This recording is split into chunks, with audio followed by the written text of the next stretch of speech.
Hello, good morning.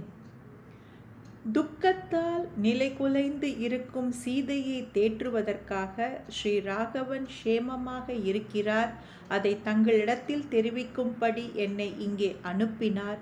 தங்களைக் கண்டு அறிந்து அவரிடத்தில் சொல்வதற்காக வந்தேன் என்றார் ஹனுமன்.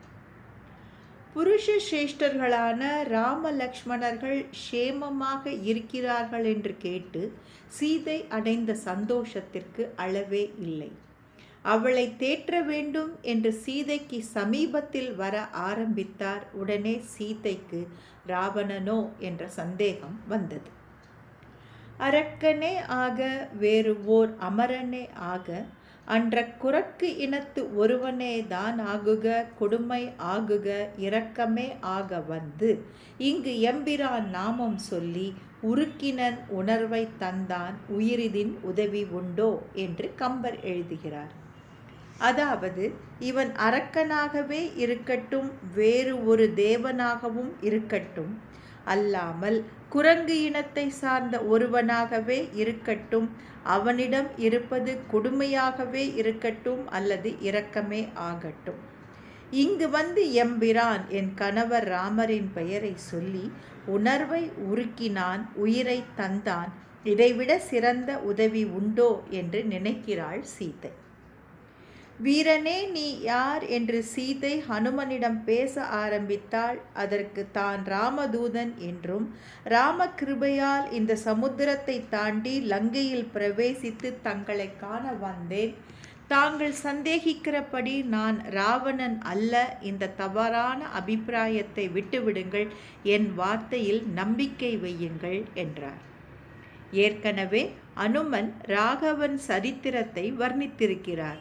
ஆகையினால் சீதை அனுமனை பார்த்து, ராம லக்ஷ்மணர்களுக்கும் உனக்கும் சம்பந்தம் ஏற்பட்டது எப்படி, மனிதர்களுக்கும் வானரர்களுக்கும் சேர்க்கை எப்படி நேர்ந்தது, ராம லக்ஷ்மணர்களுடைய அடையாளங்களை மறுபடியும் நன்றாய் வர்ணி, அதை கேட்ட பின்னரே எனக்கு உன் மீது நம்பிக்கை வரும் என்றாள். பெரியாழ்வார் திருமொழியில் 3ஆம் பத்து 10ஆம் பத்தில் நெறிந்த கருங்குழல் சீதையிடம் அனுமன் தெரிவித்த அடையாளங்கள் என்பதில் 10 பாசுரங்கள் மூலம் அனுமன் தான் ராமதூதன் என்பதை எப்படி சீதையிடம் நிரூபித்தான் என்று ஆழ்வார் பாசுரங்களில் அனுபவித்திருக்கிறார்.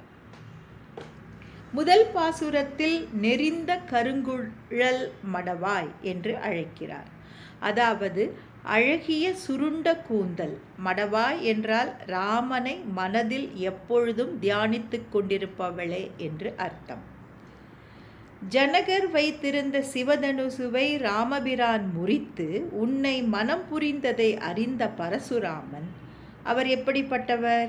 21 தலைமுறை மன்னர்களை அழித்து ஒழித்தவர். அருமையான தவம் புரிந்தவர். அப்பேற்பட்டவர் இடையே வந்து வழிமறித்து தன்னிடம் இருக்கும் விஷ்ணு தனுஷை நான் ஏற்றினால் நீ வீரன் என்று ஒப்புக்கொள்வேன் என்று கூற, ராமனே விஷ்ணுவின் அவதாரம், அவருக்கு ஏற்ற விஷ்ணு தனுஷை நான் ஏற்றி பரசுராமனின் தவ வலிமை முழுவதையும் தன் பானத்திற்கு இரையாக்கினார். இதுவே அனுமன் கூறும் முதல் அடையாளம். இரண்டாவது அடையாளம் அல்லியம் பூமலர் கோதா.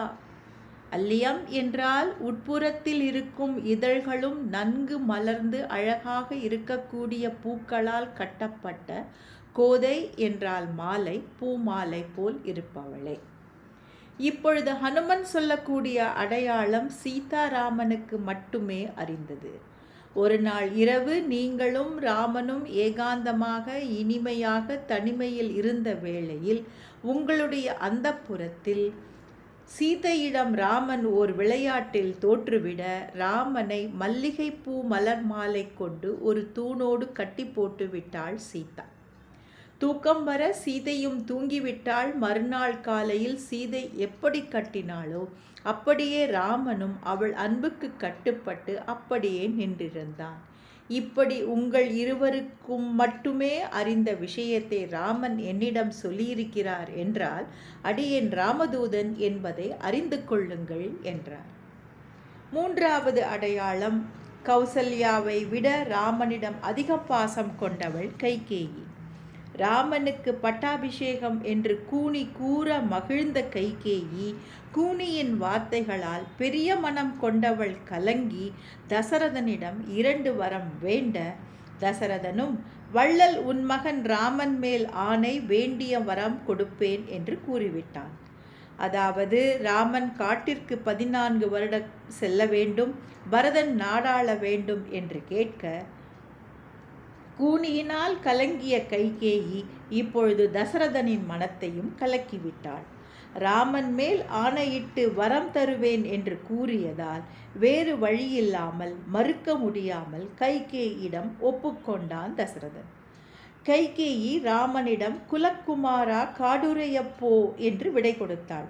அதாவது, இந்த குலம் விளங்க பிறந்தவனே, ரகுகுல திலகமாய் தோன்றியவனே, உன் அப்பா சத்தியம் தவறாதவர் என்பதை நிரூபிக்க வேண்டுமானால் நீ காட்டிற்கு செல்ல வேண்டும் என்று விடையளித்தாள்.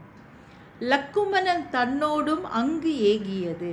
ராமனுக்கு முன்னாடி லக்ஷ்மணன் மர உரி தரித்து காட்டிற்கு செல்ல தயாராக இருந்தான். ஆகையால் லக்ஷ்மணனோடு ராமன் காட்டிற்கு சென்றான்.